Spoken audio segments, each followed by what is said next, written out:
आखिर इस कलयुग में पापी लोग धनवान और नेक लोग गरीब क्यों रहते हैं? कभी बैठकर सोचा है कि इस दुनिया में अच्छाई करने वालों की झोली खाली क्यों रहती है और पाप करने वालों के कदमों के नीचे नोटों की कालीन क्यों बिछी होती है? जो सच्चा है वो अकेला क्यों होता है?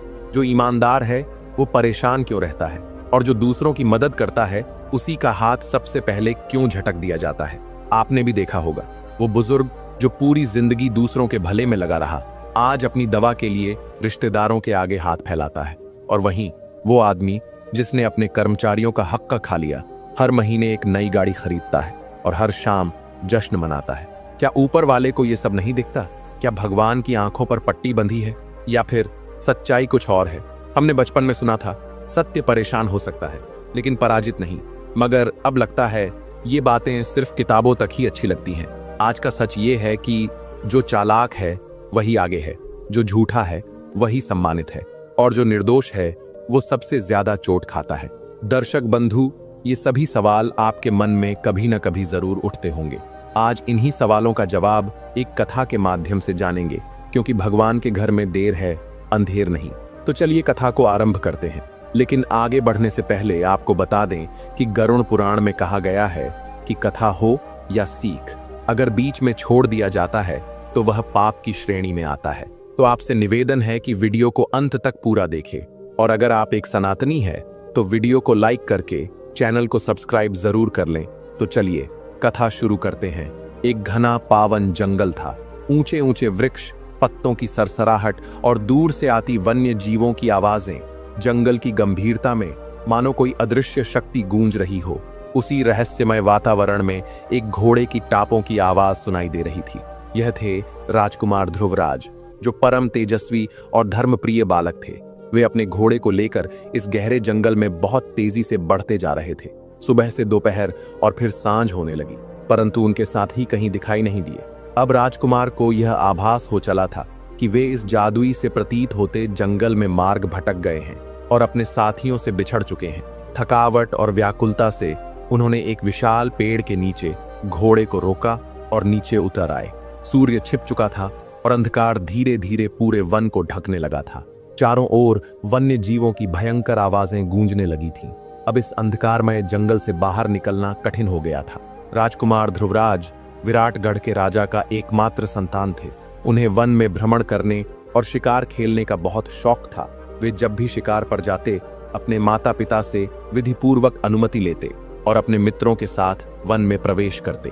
आज भी वे अपने कुछ विश्वासी मित्रों के साथ जंगल में आए थे।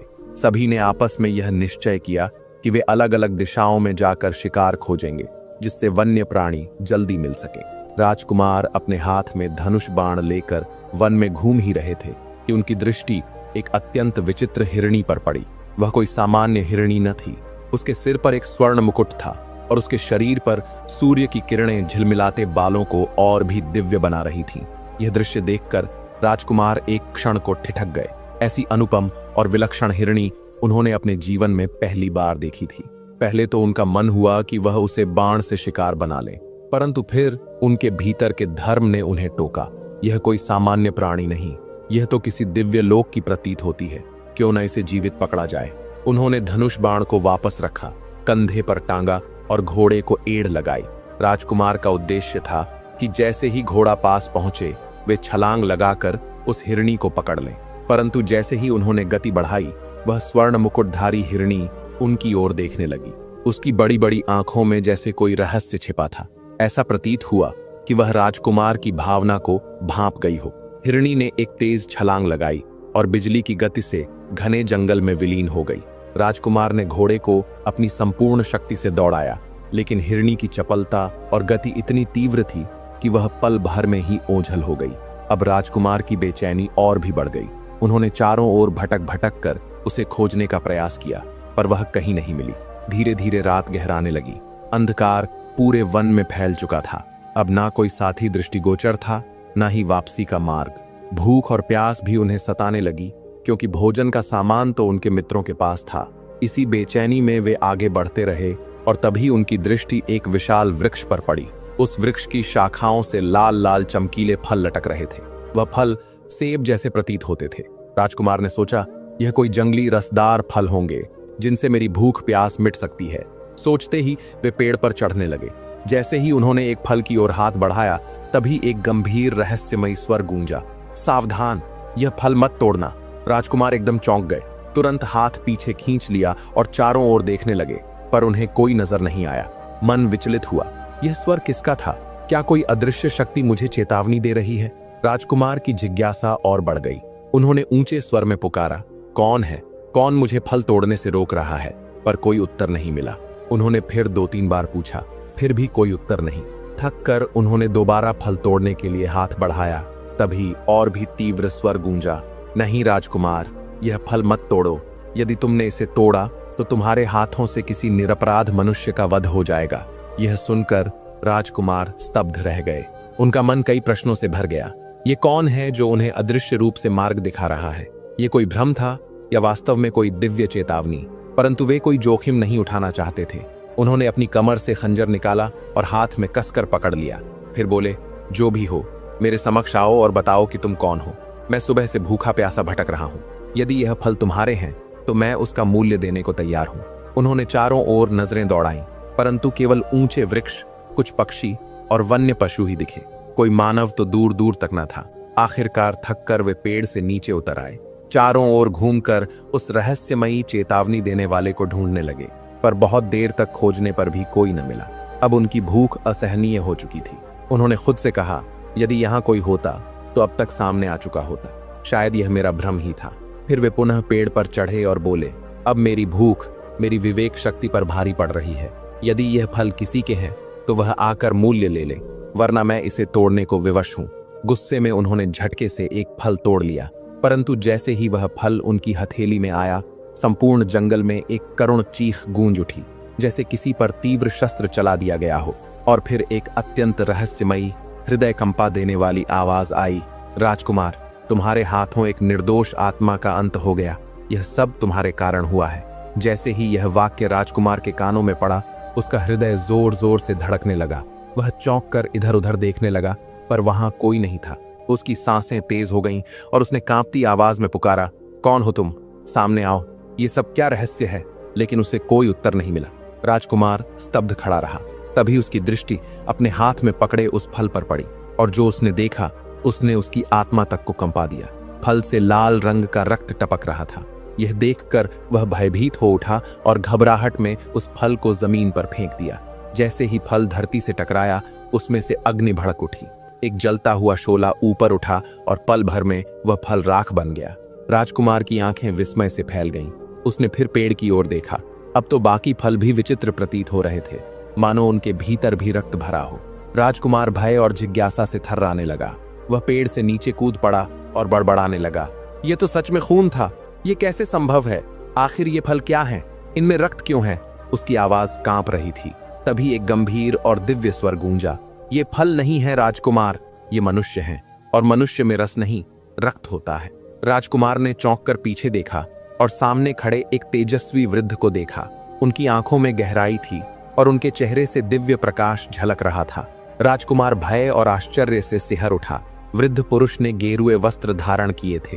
एक हाथ में लकड़ी की छड़ी थी, दूसरे में तुलसी की माला। उनका चेहरा आत्मिक शांति और शक्ति से दमक रहा था। राजकुमार ने हाथ जोड़कर पूछा, बाबा, आप कौन हैं? आपने कहा यह फल नहीं बल्कि इंसान है। ये कैसे संभव है? मनुष्य फल कैसे बन सकता है? वृद्ध ने शांत स्वर में उत्तर दिया, पुत्र, तुम्हारा चौंकना स्वाभाविक है। तुम इस समय जिस सत्य से अपरिचित हो, उसी के कारण भ्रमित हो रहे हो। आओ मेरे साथ, मैं तुम्हें सब बताऊंगा। यह कहकर वह एक दिशा में धीरे धीरे बढ़ चले। राजकुमार, जिनके भीतर अब हजारों प्रश्न उमड़ने लगे थे, तुरंत उनके पीछे चल दिए। काफी देर तक संकरी पगडंडियों और कांटेदार झाड़ियों के बीच से गुजरते हुए वे एक घास फूस की छोटी सी कुटिया तक पहुंचे।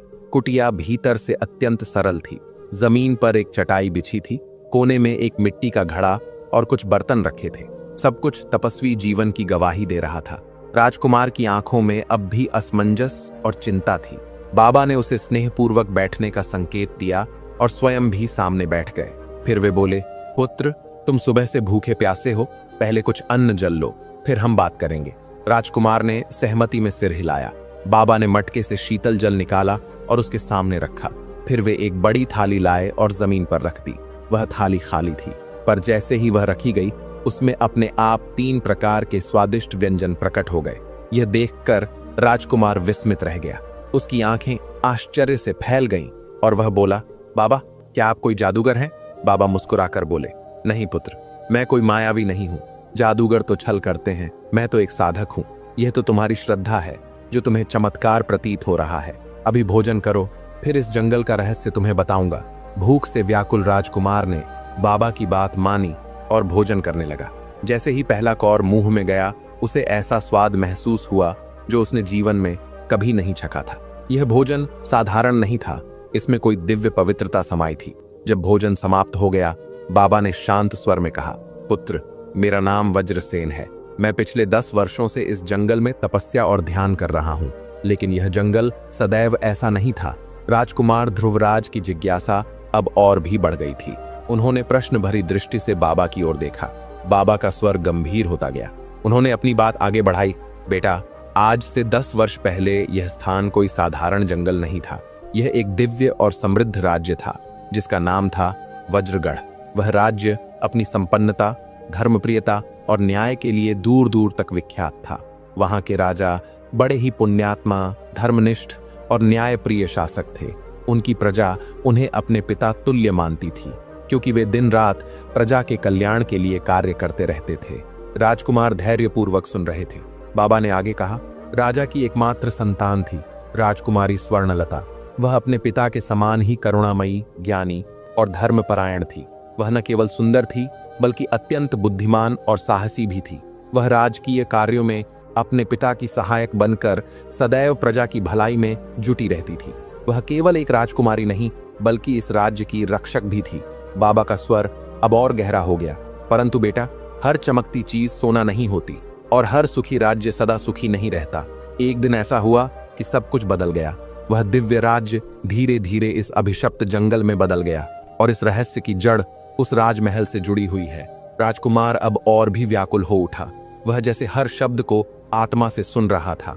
बाबा ने आगे कहा, समय बीतता गया और जब राजकुमारी स्वर्णलता विवाह योग्य हुई, तब राजा को उसके विवाह की चिंता सताने लगी। राजकुमारी की सुंदरता और बुद्धिमत्ता के चर्चे दूर दूर तक फैल चुके थे।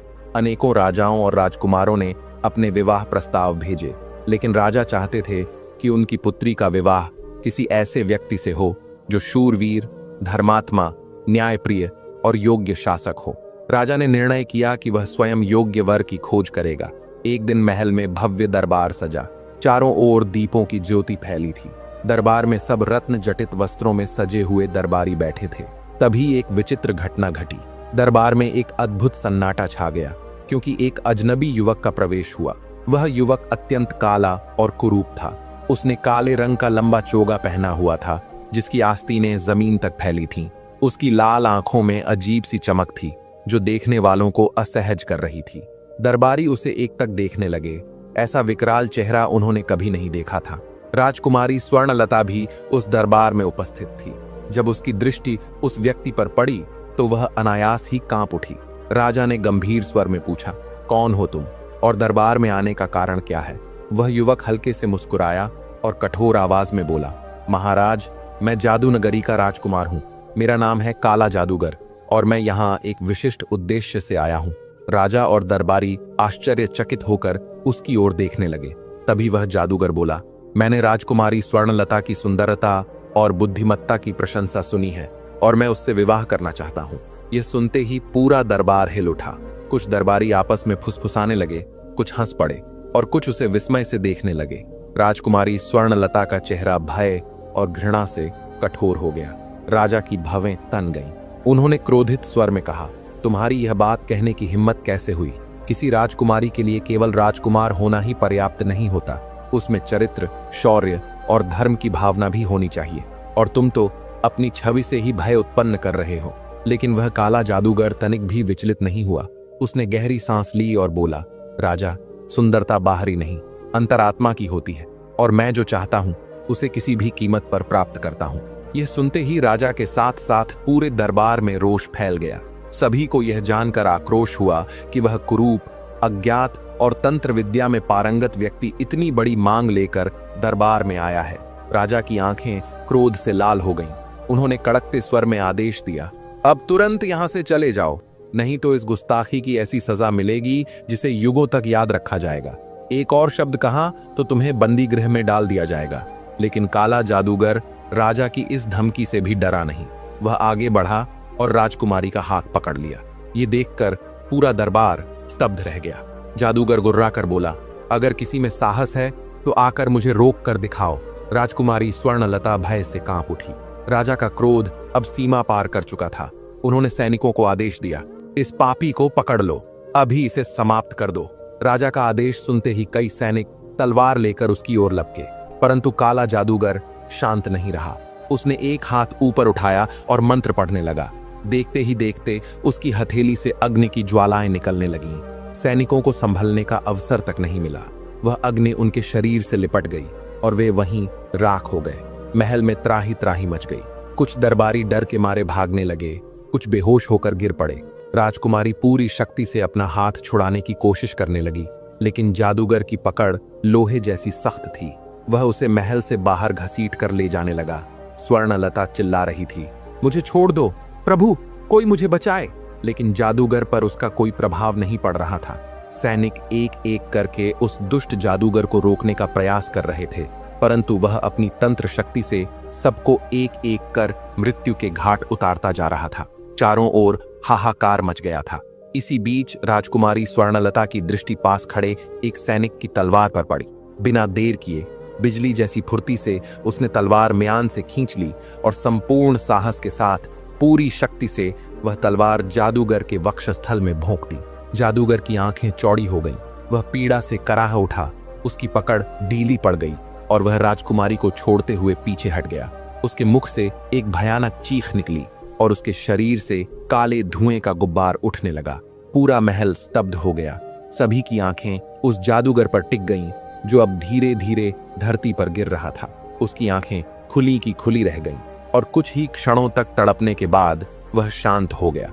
अब वह जीवित नहीं था, लेकिन जैसे ही उसकी अंतिम सांस निकली, उसी क्षण उसके शरीर में अचानक आग लग गई। अग्नि की ज्वाला इतनी भयंकर थी कि पल भर में उसका शरीर भस्म होकर राख में बदल गया। राजा, राजकुमारी और दरबारी, जो अभी तक भय से कांप रहे थे, अब थोड़ी राहत की सांस लेने लगे। महल में फैली दहशत धीरे धीरे शांति में बदलने लगी, परंतु यह सुकून अधिक देर तक टिक नहीं पाया। तभी एक कर्कश और भयानक आवाज गूंजी। पूरा महल कांप उठा। घने काले धुएं के बीच से एक भयावह रूप वाली वृद्धा प्रकट हुई। उसका चेहरा झुर्रियों से भरा था। उसकी लाल जलती आंखें और उलझे हुए सफेद बाल किसी भी सामान्य मनुष्य को भयभीत कर सकते थे। वह रो रही थी, चिल्ला रही थी और क्रोध में कांप रही थी। हाय, मेरा सब कुछ लुट गया, मेरी दुनिया उजड़ गई। वह भूमि पर हाथ पटक पटक कर विलाप करने लगी। फिर अचानक उसने अपना सिर उठाया और राजा की ओर घूरते हुए चिल्लाई, इस राजकुमारी ने मेरे पुत्र को मार डाला, मेरे इकलौते पुत्र, मेरे प्यारे काले जादूगर को। राजा के मुख पर क्रोध की लहर दौड़ गई। उन्होंने कड़क आवाज में सैनिकों को आदेश दिया, इस दुष्टा को भी समाप्त कर दो। सैनिक अपनी तलवारें निकालकर उसकी ओर बढ़े, परंतु जादूगरनी की आंखों में एक अजीब सी दिव्य चमक थी। वह क्रूर हंसी हंसते हुए राजा की ओर देखने लगी और बोली, मेरे पुत्र की मृत्यु का दंड तुम्हें और तुम्हारी बेटी को मिलेगा। राजा, अब तुम्हारी बेटी मेरी सेवा में रहेगी। मैं इसे अपने साथ ले जा रही हूँ। ये कहते हुए उसने राजकुमारी स्वर्णलता की ओर हाथ बढ़ाया और कोई भयानक मंत्र पढ़ा। अगले ही पल राजकुमारी एक चीख तक नहीं निकाल पाई और अचानक अदृश्य हो गई। महल में फिर हड़कंप मच गया। सैनिकों ने तलवारें उठाईं और उस जादूगरनी पर आक्रमण करने दौड़े, पर वह जोर से हंसती हुई हवा में विलीन हो गई और उसी क्षण पूरे महल में अंधकार छा गया। एक ऐसा घना और भयावह अंधकार, मानो समूचे राज्य को किसी ने निगल लिया हो। चारों ओर कंपन होने लगा। राजा और दरबारी भयभीत होकर इधर उधर देखने लगे। कुछ क्षणों बाद जब अंधकार हटने लगा तो दृश्य पूरी तरह बदल चुका था। वहां अब कोई महल नहीं था, ना नगर, न प्रजा, कोई स्त्री, कोई पुरुष, कुछ भी नहीं बचा था। पूरा राज्य एक घने और रहस्यमयी जंगल में परिवर्तित हो चुका था। जादूगरनी के श्राप ने संपूर्ण राज्य को एक भयानक जंगल बना दिया था। राजा और उनके सभी सैनिक कहीं गायब हो चुके थे। अब वहां केवल ऊंचे ऊंचे पेड़, डरावनी खामोशी और एक अनजाना भय फैला था। वज्रगढ़ के लोग अब इस श्रापित जंगल के बंधन में कैद हो चुके थे। कोई वृक्ष के फलों में बदल गया था, कोई चिड़िया बनकर डालियों पर फड़फड़ा रहा था, किसी को भेड़िए का रूप दे दिया गया था तो किसी को नाग का। लेकिन इस श्राप से एकमात्र जो जीवित बचा वह स्वयं राजा थे। पर अब वह अकेले रह गए थे, न उनका महल, न उनकी सेना, न प्रजा। पहले तो उन्हें लगा कि वे किसी अजनबी वन में फेंक दिए गए हैं, लेकिन जब उन्होंने ध्यान से देखा तो उन्हें एहसास हुआ यह तो वही उनका राज्य है। बस अब वह पहले जैसा नहीं रहा। राजा इस रहस्य को समझ नहीं पा रहे थे। वे पूरे दिन जंगल में भटकते रहे। चारों ओर बस पेड़ पौधे और डर ही था। वृक्षों की टहनियां जैसे हाथ जोड़कर विनती कर रही हों। पक्षियों की आवाजें अब मधुर नहीं बल्कि पीड़ा की चीखों जैसी लग रही थीं। फिर अचानक घने कोहरे के बीच से वही जादूगरनी पुनः प्रकट हुई। उसकी आंखों में अब भी वैसी ही आग थी। उसने राजा को घूरते हुए कहा, अब तुझे जीवन भर इस जंगल में अकेले रहना होगा। तेरे महल, तेरे दरबार, तेरी प्रजा, सभी को मैंने इस जंगल में मिला दिया है। अब यही जंगल तेरा राज्य है और यहीं तुझे अपनी अंतिम सांस लेनी होगी। राजा दुख और क्रोध से कराह उठा। उसने कांपते हुए कहा, तूने यह क्या किया? मेरी प्रजा तो निरपराध थी, उन्हें यह श्राप क्यों दिया? जादूगरनी जोर से हंसी। उसकी डरावनी हंसी पूरे जंगल में गूंज उठी। वह मुस्कुराते हुए बोली, राजा, मैं चाहती हूं कि तू अकेले तड़पता रहे। मैंने तुझसे सब कुछ छीन लिया है, अब तू अपनी गलती का पश्चाताप करेगा। इतना कहकर वह वृद्धा काले धुएं में विलीन हो गई। राजा अपनी बेबसी पर रो पड़ा। वह सारी रात जंगल में इधर उधर भटकता रहा। उसे प्यास लग रही थी और भूख भी सताने लगी थी। उसने एक वृक्ष से फल तोड़ने के लिए हाथ बढ़ाया, पर तभी किसी की चीख सुनाई दी, मत तोड़ो, मैं तुम्हारी प्रजा का ही एक मनुष्य हूं। राजा चौंक गया। उसने चारों ओर देखा पर कोई नहीं दिखाई दिया। डरते हुए उसने दूसरा फल तोड़ लिया, लेकिन जैसे ही उसने उसे हाथ में लिया उसमें से खून टपकने लगा। यह देखकर राजा सिहर उठा। अब उसे विश्वास हो गया कि जादूगरनी ने उसकी प्रजा को ही वृक्षों, पत्तों और पशु पक्षियों के रूप में बदल दिया है। राजा जोर जोर से रोने लगा। वह भूमि पर गिर पड़ा और आंखें बंद करके प्रभु से प्रार्थना करने लगा, हे भगवान, मुझसे कौन सी भूल हुई जो मेरी पूरी प्रजा को ऐसा दंड मिला? कृपा करके मुझे मार्ग दिखाइए। वह भूखा प्यासा थका हुआ वहीं भूमि पर पड़ा रहा। उसकी आंखों से अश्रु बह रहे थे और हृदय में पश्चाताप की ज्वाला थी। तभी एक मधुर, शांत और दिव्य प्रकाश प्रकट हुआ। उस तेजोमय प्रकाश में से एक वृद्ध संत प्रकट हुए। उनके चेहरे पर गहरी शांति और करुणा की ज्योति थी। राजा उन्हें देखकर जाग उठा। वह घुटनों के बल गिर पड़ा और कंपकंपाती आवाज में बोला, बाबा, मेरी प्रजा को बचाइए, मेरी बेटी को बचाइए, कृपा करके इस श्राप को समाप्त कर दीजिए। वृद्ध संत मुस्कुराए। उन्होंने राजा के सिर पर हाथ रखा और बोले, हे राजन, जो हुआ वह प्रारब्ध था, लेकिन हर संकट का कोई उपाय भी होता है। यदि तुम्हारे हृदय में सच्चा पछतावा है तो मैं एक मार्ग बताता हूँ। राजा ने विनम्रता से पूछा, कृपया बताइए बाबा, कौन सा उपाय है? संत ने गहरी सांस ली और बोले, यह सरल नहीं है, लेकिन यदि तुम सफल हुए तो तुम्हारा राज्य फिर से वैसा ही हो जाएगा जैसा पहले था। तुम्हें अपनी पुत्री को खोज कर लाना होगा, केवल वही इस श्राप को समाप्त कर सकती है। राजा यह सुनकर चौंक गया। उसने व्याकुल होकर पूछा, बाबा, मेरी बेटी कहाँ है? बाबा ने शांत स्वर में आकाश की ओर देखा और बोले, वह जादूगरनी के मायावी महल में कैद है, जो इस जंगल से बहुत दूर काले पहाड़ों के पार स्थित है। वहां पहुंचना किसी सामान्य मनुष्य के लिए आसान नहीं है। राजा यह सुनकर मौन हो गया। उसकी आंखों में चिंता और दुख छलकने लगा। बाबा की वाणी उसे और व्याकुल कर रही थी। बाबा, क्या वह जादूगरनी इतनी शक्तिशाली है? क्या उसे हराना असंभव है? राजा ने कांपते हुए पूछा। बाबा ने गंभीर स्वर में कहा, हाँ राजन, वह कोई सामान्य तांत्रिक नहीं है। उसने आकाश में उड़ता हुआ एक मायावी महल बना रखा है।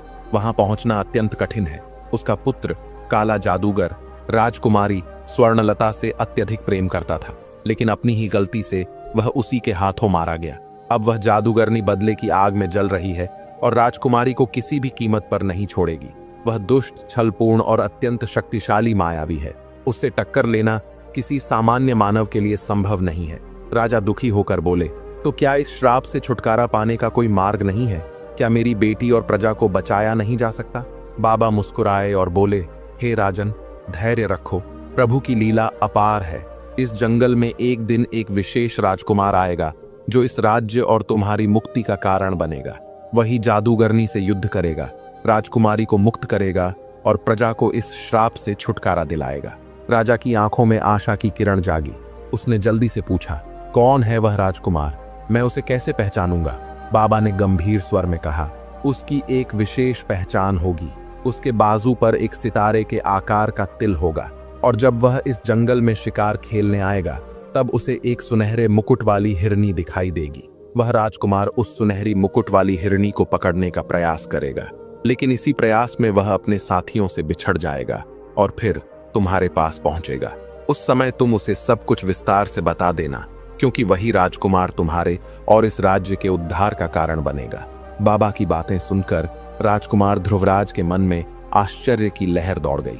ये कोई साधारण बात नहीं थी, ये तो एक दिव्य भविष्यवाणी थी, एक चमत्कार जैसा।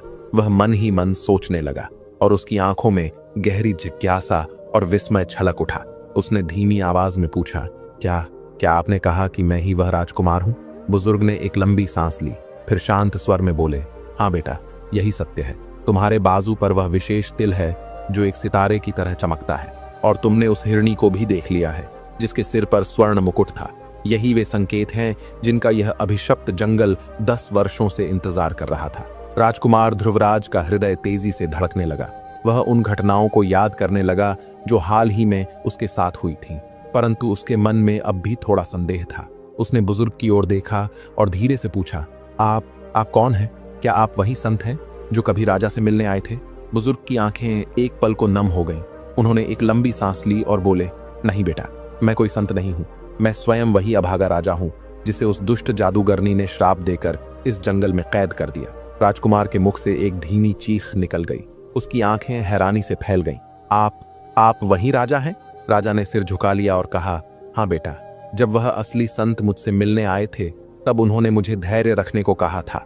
उन्होंने ही मुझे यह राह दिखाई कि मैं ईश्वर की भक्ति में लग जाऊं और उस पल का इंतजार करूं जब कोई वीर इस श्राप से मुक्ति दिलाने आएगा। शुरुआत में यह जंगल मेरे लिए किसी अंधेरे बंद कमरे जैसा था। अकेले जीवन बिताना बहुत कठिन था, लेकिन जब मैंने प्रभु का नाम जपना शुरू किया तो मन को शांति मिलने लगी।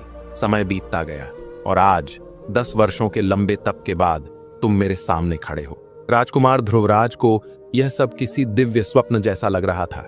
राजा साहब, आपने वास्तव में बहुत पीड़ा झेली है और आपकी प्रजा भी इस भयंकर श्राप से इतने वर्षों से जकड़ी हुई है, लेकिन यदि ईश्वर ने मुझे इस कार्य के लिए चुना है तो मैं पीछे नहीं हटूंगा। मैं आपकी पूरी सहायता करूंगा। अब राजकुमार की आंखों में संकल्प की ज्वाला थी।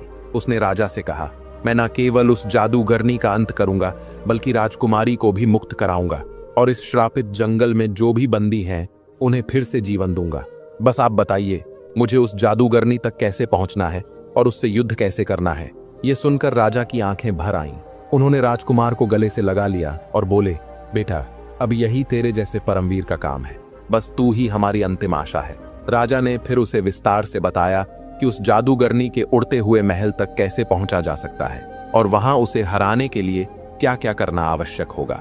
फिर राजा ने कुछ विशेष दिव्य वस्तुएं राजकुमार को सौंपते हुए कहा, बेटा, यह वस्तुएं मुझे एक संत ने दी थी। उन्होंने कहा था कि जब समय आएगा तो एक वीर राजकुमार इन्हीं के सहारे जादूगरनी से युद्ध करेगा और हमारे राज्य को मुक्ति दिलाएगा। अब ये सब तुम्हारे साथ जाएंगी, ये तुम्हारा मार्ग प्रशस्त करेंगी। राजकुमार ने उन पवित्र वस्तुओं को श्रद्धा के साथ अपने पास रख लिया। अब वह पूरी तरह से तैयार था। उधर बहुत दूर आकाश में एक विशाल उड़ता हुआ महल धीरे धीरे आगे बढ़ रहा था। वह महल घने काले धुएं से घिरा हुआ था, मानो किसी भयंकर अग्नि से झुलस गया हो। उस महल के भीतर एक बड़ा और अंधकारमय कक्ष था जहां एक राजकुमारी एकाकी बैठी थी। उसके सिर पर एक सुनहरा मुकुट था और उसके मुखमंडल पर एक दिव्य आभा चमक रही थी। यह वही राजकुमारी स्वर्णलता थी जिसे 10 वर्ष पूर्व जादूगरनी ने अपने महल में बंदी बना लिया था। राजकुमारी स्वर्णलता अनुपम सौंदर्य की प्रतिमूर्ति थी। उसके चेहरे से प्रकाश की किरणें फूटती थीं। शायद इसी कारण उसके पिता ने उसका नाम स्वर्णलता रखा था, लेकिन अब उसका जीवन अंधकार से घिर गया था। उस दुष्ट जादूगरनी ने, जो अत्यंत निर्दयी और भयानक थी, उसे अपने पुत्र की मृत्यु का बदला लेने के लिए कैद कर रखा था। वह उससे कठिन परिश्रम करवाती थी, उसे कठोर वचनों से अपमानित करती थी और कभी कभी निर्दयता से पीटती भी थी।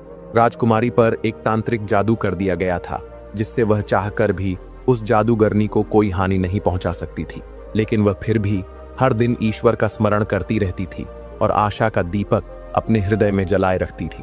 तभी महल के भीतर एक हल्की सी गूंज हुई और काले धुएं का गुब्बार उठने लगा। उस धुएं से एक भयानक आकृति प्रकट हुई, वही जादूगरनी जिसे लोग चंडाल जादूगरनी कहते थे। उसका चेहरा काला था, आंखें जलती हुई अंगारों की तरह, और उसकी आवाज इतनी डरावनी थी कि सुनते ही रूह कांप जाए। राजकुमारी डर के मारे खड़ी हो गई, उसका चेहरा पीला पड़ गया। जादूगरनी चीख कर बोली, राजकुमारी, तू यहाँ क्या कर रही है?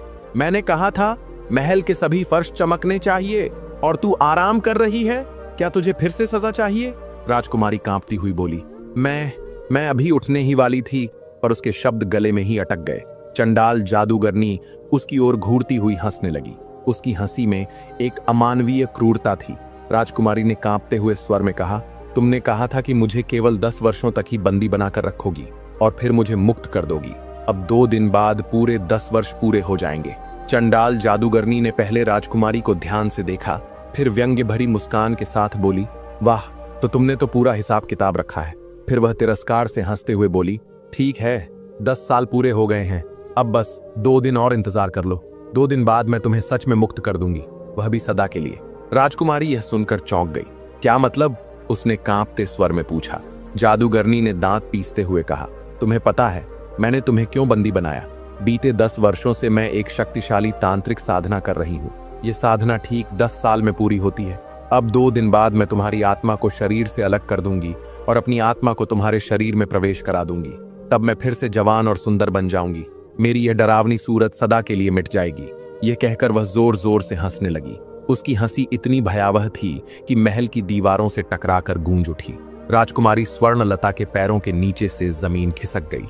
उसे पहली बार यह ज्ञात हुआ कि अब उसके जीवन के बस 2 दिन शेष हैं। उसके चेहरे का रंग उड़ गया, उसकी आंखों में भय और रोष दोनों झलक रहे थे। उसने क्रोधित स्वर में कहा, तू बहुत ही कपटी और पापिनी है जादूगरनी, पर मैं तुझे अपनी यह नीच और शैतानी योजना पूरी नहीं करने दूंगी। इससे पहले कि तू मेरी आत्मा को निकाल कर अपने आप को मेरे शरीर में बसाए, मैं स्वयं ही अपने प्राण त्याग दूंगी। उसकी आवाज में दृढ़ संकल्प झलक रहा था। मैं जानती हूं कि यदि मैंने स्वयं को समाप्त कर लिया तो तेरी तांत्रिक साधना अधूरी रह जाएगी। मैं अब तक इस आशा में जीवित थी कि शायद तू मुझ पर दया करके मुझे छोड़ दे, पर आज तूने अपने सच्चे इरादे प्रकट कर दिए। अब मैं किसी भी कीमत पर तेरे अधीन नहीं रहूंगी। उसकी आंखों से आंसू बहने लगे, पर उसके चेहरे पर आत्मबल और निश्चय स्पष्ट था। वह इधर उधर देखने लगी। तभी उसकी दृष्टि मेज पर रखी फलों की टोकरी में रखी एक तेज धार वाली छुरी पर पड़ी। राजकुमारी ने एक झटके में छुरी उठा ली। जादूगरनी की आंखें क्रोध से जलने लगीं। उसने जैसे ही देखा कि राजकुमारी आत्महत्या करने वाली है, तुरंत हाथ आगे बढ़ाया। उसके हाथ से बिजली जैसी चमकती किरणें निकलीं और सीधी राजकुमारी की ओर बढ़ीं। जैसे ही वे किरणें राजकुमारी के शरीर से टकराईं, उसका शरीर धीरे धीरे पत्थर में बदलने लगा। जादूगरनी हंसते हुए बोली, तो क्या तुम मेरे 10 वर्षों की साधना को एक पल में समाप्त कर दोगी? नहीं राजकुमारी, यह मैं नहीं होने दूंगी। तुम्हें इतनी आसानी से मरने नहीं दूंगी। अब राजकुमारी पूरी तरह से पत्थर की मूर्ति बन चुकी थी। उसकी आंखें, उसका चेहरा, उसके हाथ, सब कुछ कठोर पत्थर में बदल गए थे। जादूगरनी ने जोर से ठाका लगाया और कहा, अब देखती हूं अपनी मर्जी से कैसे मरती हो। 2 दिन तक तू ऐसे ही पत्थर की मूर्ति बनी रहेगी और तीसरे दिन मैं आकर तुझे समाप्त कर दूंगी। उसके बाद तेरे शरीर में अपनी आत्मा को प्रविष्ट कराकर मैं फिर से जवान बन जाऊंगी और तब मेरी शक्ति 10 गुनी हो जाएगी। फिर इस संसार में मुझसे बड़ा कोई तांत्रिक नहीं होगा। इतना कहकर उसने अपने दोनों हाथ आकाश की ओर उठाए। अचानक पूरा कमरा काले धुएं से भर गया और वह उसमें विलीन हो गई। उधर राजकुमार ध्रुवराज उस जादुई गेंद को हाथ में लिए खड़ा था जो उसे बाबा ने दी थी। जैसे ही उसने गेंद को जमीन पर रखा, वह अपने आप घूमने लगी और फिर तेजी से आगे बढ़ने लगी। राजकुमार ने बिना समय गंवाए घोड़े पर चढ़कर गेंद के पीछे दौड़ना शुरू कर दिया। गेंद की गति बहुत तेज थी, लेकिन उसके पास बाबा का दिया हुआ दिव्य घोड़ा था जो सामान्य घोड़ों से कई गुना शक्तिशाली और तेज था। बाबा ने उसे 3 और चमत्कारी वस्तुएं दी थीं।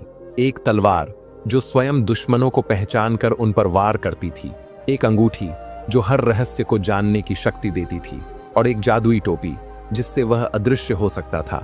राजकुमार ध्रुवराज उन दिव्य वस्तुओं को लेकर पूरी शक्ति से दौड़ रहा था।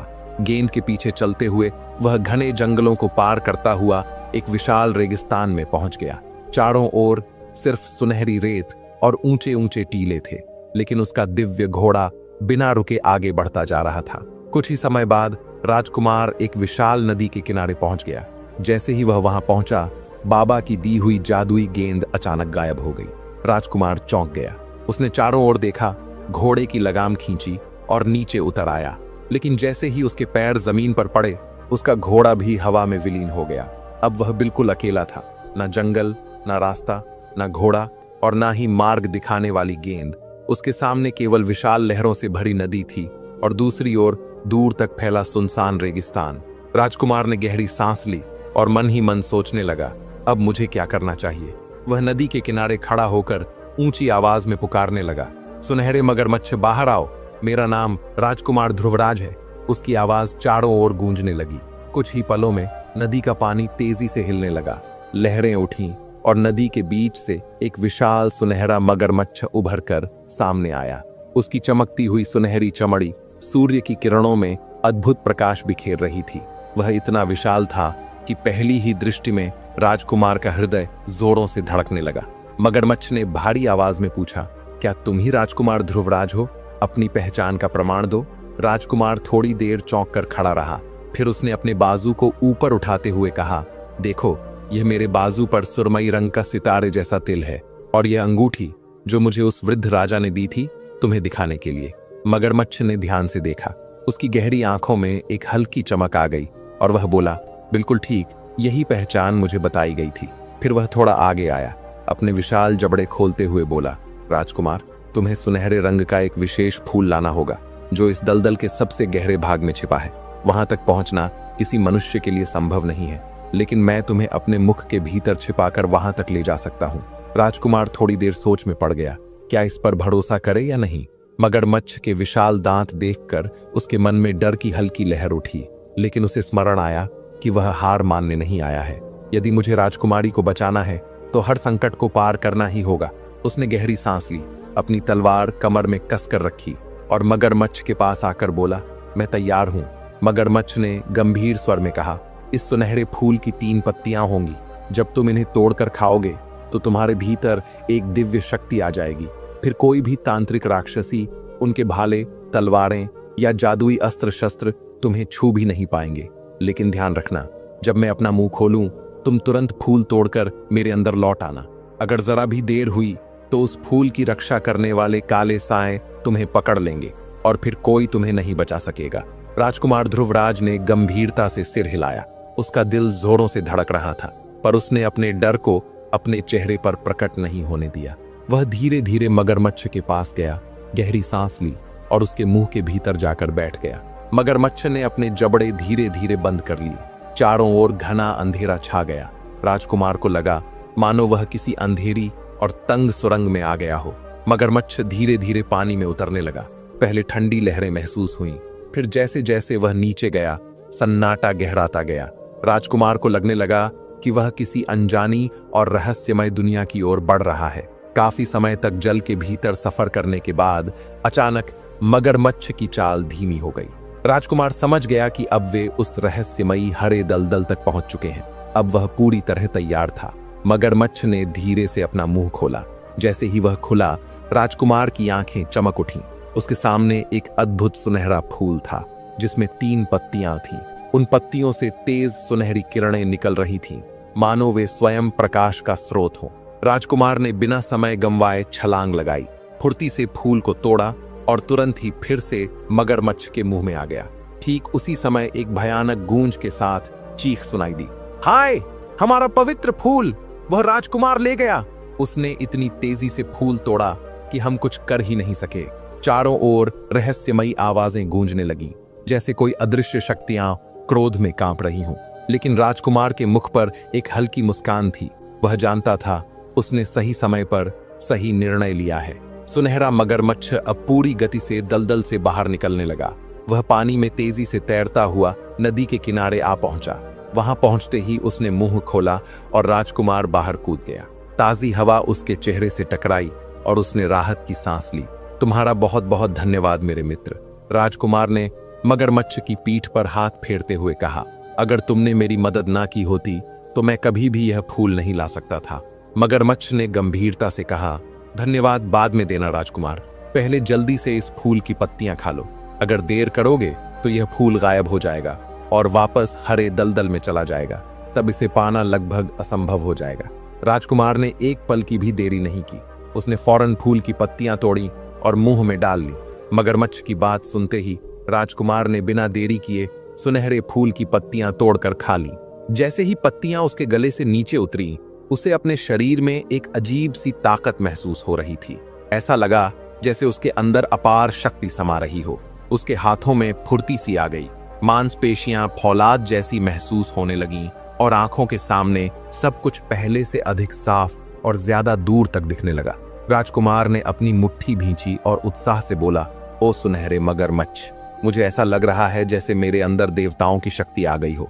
मगरमच्छ हल्की मुस्कान के साथ बोला, हाँ राजकुमार, यह कोई साधारण फूल नहीं बल्कि देवताओं का वरदान है। इसे खाने वाले को अपार बल और बुद्धि मिलती है। लेकिन अब तुम्हें अगले कदम के लिए तैयार रहना होगा। क्या करना होगा? राजकुमार ने उत्सुकता से पूछा। अपने जूते उतारो, मगरमच्छ बोला, और फिर दाएं पैर का जूता बाएं पैर में और बाएं पैर का जूता दाएं पैर में पहन लो। राजकुमार को यह अजीब लगा, लेकिन उसने वैसे ही किया जैसे मगरमच्छ ने कहा। जैसे ही उसने जूते उल्टे पहने, अचानक जूतों से छोटे छोटे पंख निकलने लगे। ये देखकर राजकुमार चौंक गया। ये क्या हो रहा है? मगरमच्छ ने समझाते हुए कहा, क्योंकि तुमने सुनहरी पत्तियां खाई हैं, इसलिए अब जब तुम इन जूतों को उल्टा पहनोगे तो यह उड़ने लगेंगे। अब बस तुम्हें कहना होगा, मुझे आसमान के महल में ले चलो, और यह जूते तुम्हें वहां पहुंचा देंगे। उसके बाद क्या करना है ये तो वह बुजुर्ग बाबा पहले ही बता चुके होंगे। राजकुमार ने सुनहरे मगरमच्छ की ओर देखा, लेकिन अब उसका काम पूरा हो चुका था।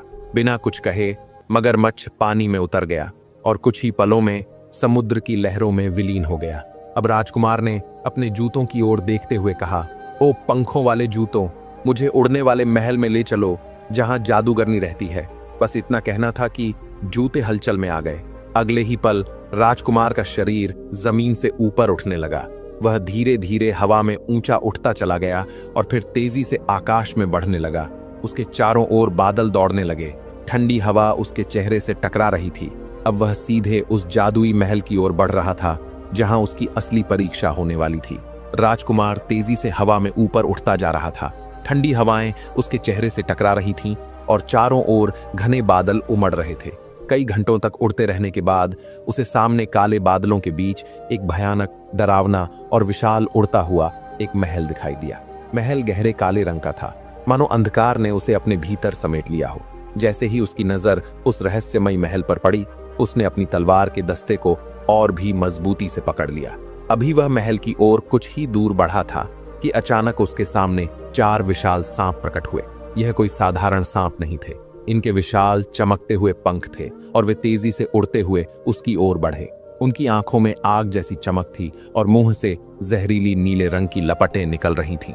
राजकुमार ने गहरी सांस ली। उसे बुजुर्ग राजा की बात याद आ गई। यह सब उसी के रास्ते में बाधा डालने के लिए थे, लेकिन वह पहले से ही तैयार था। जैसे ही सांपों ने झपट्टा मारा, उसने अपनी उड़ने वाली जूतियों की सहायता से हवा में तेजी से इधर उधर घूमते हुए अपनी तलवार से उन पर वार करने शुरू कर दिए। जैसे ही उसकी तलवार किसी सांप के शरीर से टकराती, वह दहाड़ के साथ जल उठता और देखते ही देखते राख में बदल जाता। कुछ ही क्षणों में उसने चारों सांपों को मार गिराया। अब वह फिर से काले महल की ओर बढ़ने लगा, लेकिन वह रास्ता इतना आसान नहीं था। अचानक 2 विशाल शेर उसके सामने आ गए। यह शेर भी साधारण नहीं थे। उनके विशाल पंख थे और वे आसमान में गरजते हुए उड़ रहे थे। उनकी गुर्राहट से आसमान तक कांप रहा था। उड़ते पक्षी डर के मारे दूर भाग जा रहे थे। राजकुमार बिना डरे आगे बढ़ता रहा। जैसे ही शेरों ने राजकुमार पर हमला करने की कोशिश की, उसने बिजली की तेजी से अपनी तलवार घुमाई और उन पर वार कर दिया। तलवार के प्रहार से शेरों के शरीर से आग की लपटें निकलने लगीं और कुछ ही पलों में वे जलकर भस्म हो गए। अब वह काले महल के और भी करीब पहुंच गया था, लेकिन जैसे जैसे वह आगे बढ़ता, महल की रक्षा करने वाली रहस्यमयी शक्तियां उस पर हमला करने लगीं। अजीब अजीब आकृतियां हवा में उभरने लगीं। कुछ भयावह काले परिंदे, कुछ चमगादड़ जैसे दैत्य और कुछ भूतिया परछाइयां जो उसे रोकने के लिए लगातार आगे बढ़ रही थीं। पर राजकुमार डरा नहीं। वह अपनी तलवार और उड़ने वाले जूतों की मदद से सभी का डटकर सामना कर रहा था। वह तेजी से इधर उधर घूमता, वार करता और एक एक करके उन सभी को परास्त करता जा रहा था। अब काला महल ठीक उसके सामने था। उसके विशाल दरवाजे जैसे उसकी प्रतीक्षा कर रहे थे। राजकुमार अब महल के बिल्कुल करीब पहुंच चुका था। उसने चारों ओर उड़ते हुए महल का निरीक्षण किया और जल्द ही एक विशाल दरवाजा देख लिया। यह दरवाजा बहुत बड़ा और भारी था, जिस पर रहस्यमय आकृतियां बनी हुई थीं। राजकुमार ने अपने हाथ में पकड़ी हुई काले नगीने वाली अंगूठी को दरवाजे से छुआ। जैसे ही अंगूठी दरवाजे से लगी, एक तेज आवाज हुई और दरवाजा धीरे धीरे खुलने लगा। अंदर से ठंडी हवा के झोंके के साथ एक अजीब सी फुसफुसाहट आने लगी, मानो यह महल स्वयं उससे बातें कर रहा हो। राजकुमार ने तलवार को कसकर पकड़ा और आत्मविश्वास के साथ अंदर कदम रखा। यह महल भीतर से बहुत विशाल था। जैसे ही वह आगे बढ़ा, उसने देखा कि सामने एक लंबा और अंधेरा गलियारा दिखाई दे रहा था। गलियारे की दीवारों पर जलते हुए मसालों की हल्की रोशनी थी, जो हवा के झोंकों से कभी तेज और कभी मंद हो रही थी। गलियारे के दोनों ओर कई दरवाजे थे, जो अलग अलग कमरों में जाते थे। राजकुमार तलवार हाथ में लिए हर कमरे में झांकता गया, लेकिन न तो वहां राजकुमारी थी और ना ही उस जादूगरनी का कोई पता। यह महल किसी भूल भुलैया से कम नहीं लग रहा था। राजकुमार आगे बढ़ता गया और घूमते घूमते वह एक बेहद खूबसूरत और चमकदार कमरे में पहुंच गया। यह कमरा बाकी सभी कमरों से बिल्कुल अलग था।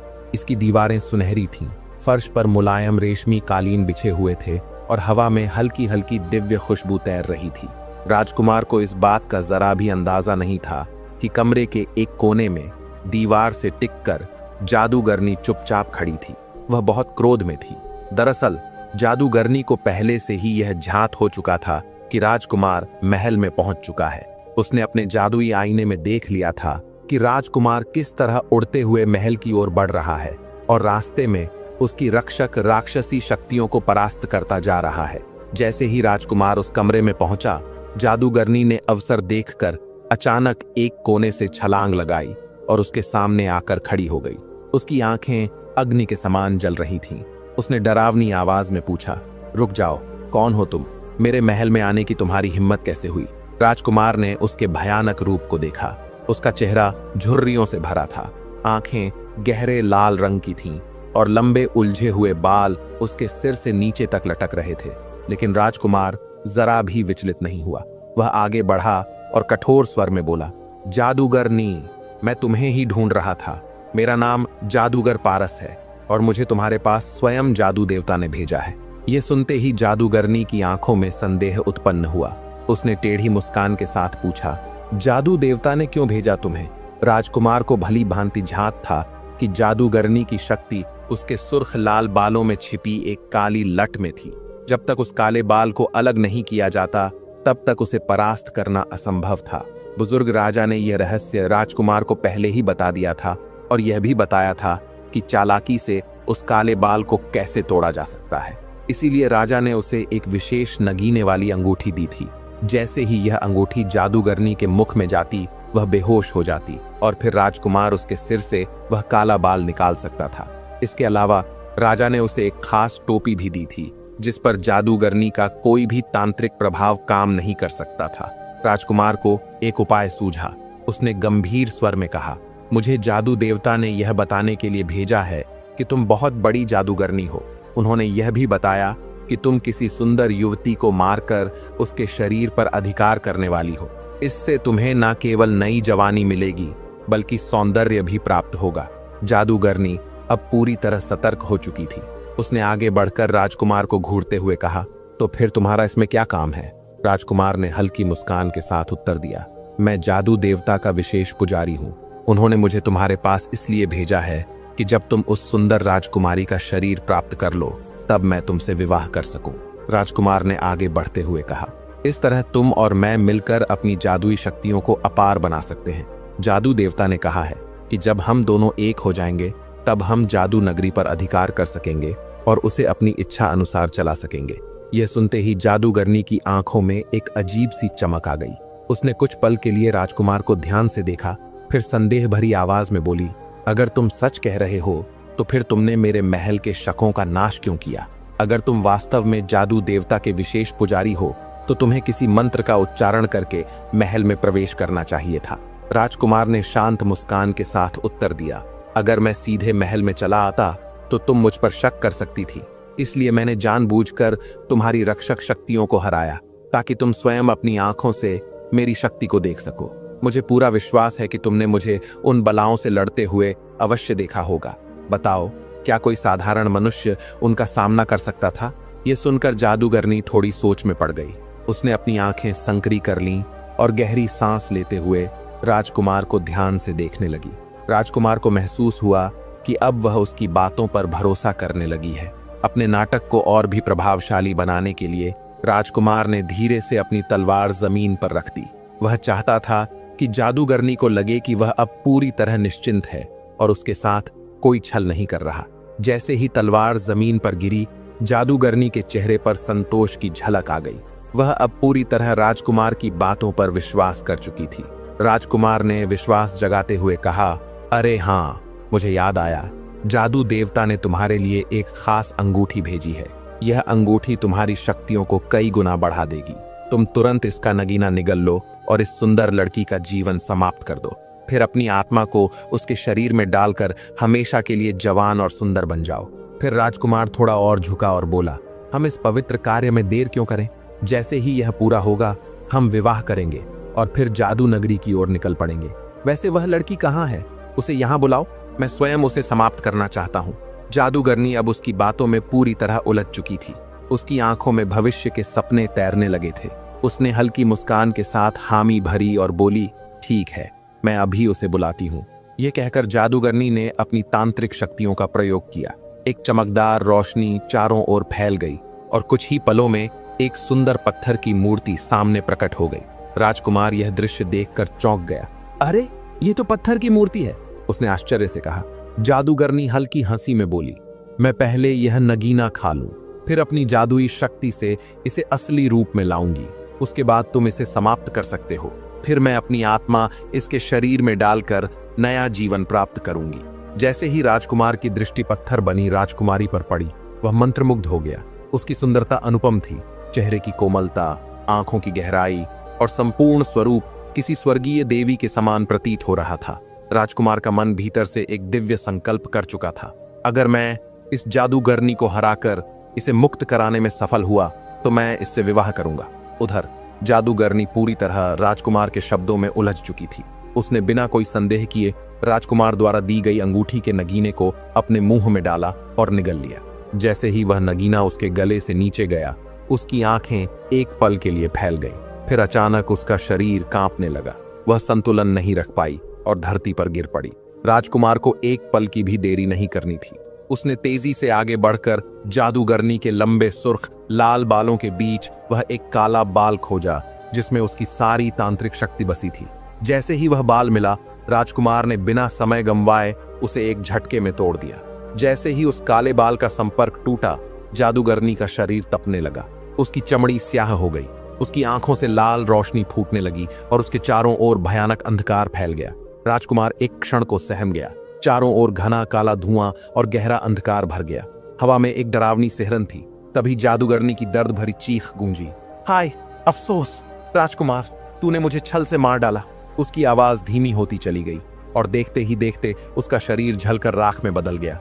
जैसे ही वह भयानक आवाज थमी, चारों ओर फैला अंधकार धीरे धीरे मिटने लगा।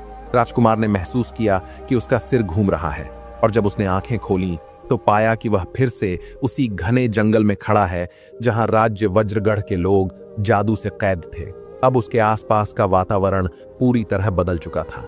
जादूगरनी के महल का कोई नामो निशान नहीं था और हवा में एक मधुर खुशबू फैल रही थी। राजकुमार ने तेजी से चारों ओर देखा। उसी के पास पत्थर की बनी राजकुमारी स्वर्णलता खड़ी थी, लेकिन अब उसमें हलचल होने लगी थी। कुछ ही पलों में वह मूर्ति धीरे धीरे इंसानी रूप में बदलने लगी। उसने एक गहरी सांस ली, जैसे किसी बुरे स्वप्न से जागी हो। बगल में खड़े बुजुर्ग राजा भी अब मुक्त हो चुके थे। राजकुमारी स्वर्णलता ने जैसे ही अपने पिता को देखा, वह भावुक होकर दौड़ी और उनसे लिपट गई। उसकी आंखों में आंसू थे। पिताजी, उसने भर्राए गले से कहा। राजा ने उसे अपनी बाहों में भर लिया और स्नेह से उसके सिर पर हाथ फेरा। उनकी आंखों में वर्षों का दुख और आज की खुशी एक साथ छलक रही थी। राजकुमार, जो यह सब देख रहा था स्वयं भी विस्मय में पड़ गया। यह सब अचानक कैसे हो गया? अभी तो मैं महल में था और अब वापस जंगल में। बुजुर्ग राजा ने उसकी उलझन समझ ली। वे मुस्कुराए और बोले, बेटा, जैसे ही तुमने जादूगरनी का अंत किया, उसका तिलिस्मी महल भी उसी के साथ समाप्त हो गया। उसकी सारी तांत्रिक शक्ति नष्ट हो गई और जो कुछ उसने अपने मायाजाल से बंधन में बांधा था वह सब स्वतः मुक्त हो गया। इसलिए तुम वहीं लौट आए जहां से यात्रा आरंभ की थी। फिर उन्होंने राजकुमार से कहा, बेटा, अब तुम्हें अपने सिर पर पड़ी वह टोपी जला देनी चाहिए। राजकुमार ने जंगल से कुछ पत्थर खोजे और उनसे आग जलाई। जैसे ही उसने टोपी जलाने के लिए चिंगारी पैदा की, हल्की हल्की चिंगारियां उठने लगी। देखते ही देखते टोपी से उठता धुआं पूरे जंगल में फैल गया।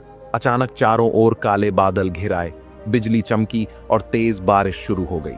बारिश की बूंदें जैसे ही पेड़ों और जंगल की धरती पर पड़ी, वहां का दृश्य बदलने लगा। जंगल में जो लोग लकड़ियों और पत्तों में बंधे थे, वे धीरे धीरे अपने असली मानवीय रूप में प्रकट होने लगे। जो लोग जानवरों के रूप में श्रापित थे, वे भी अब इंसान बन चुके थे। हरे भरे पेड़ एक एक करके भव्य महलों और भवनों में बदलने लगे। पूरा जंगल अब एक सुंदर नगर में परिवर्तित हो रहा था। राजकुमार ध्रुवराज यह सब देखकर विस्मित था। तभी एक तेज आवाज गूंजी और उसने देखा कि वह अब एक भव्य महल के बीचों बीच खड़ा है। वहां राजा, राजकुमारी और अनेकों दरबारी उपस्थित थे।